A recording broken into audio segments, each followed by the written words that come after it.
but I have to always remind myself to be humble. That if you're outspoken and you're not humble, you're toast.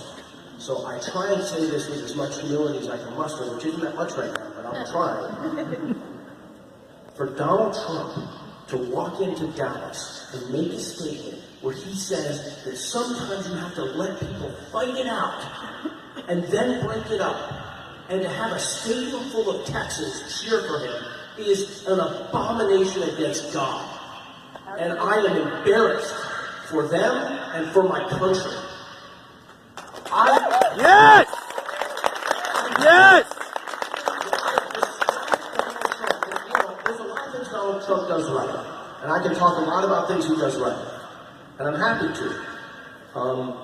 So I'm a Democrat and I'm a partisan, but this is not a partisan statement. This is a humanitarian statement. As Ms. Doyle,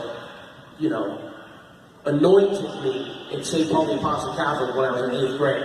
That's where this statement is coming from. I would describe Donald Trump as the kind of guy who in the cafeteria, if two kids started fighting, would be fight, fight, fight, fight. And that makes me want to kill somebody. My sense of outrage and injustice for people who would do that, who would stand by and watch two kids fight, because what? The natural law is we have fighting in us, and in order to survive, you need to be a good fighter.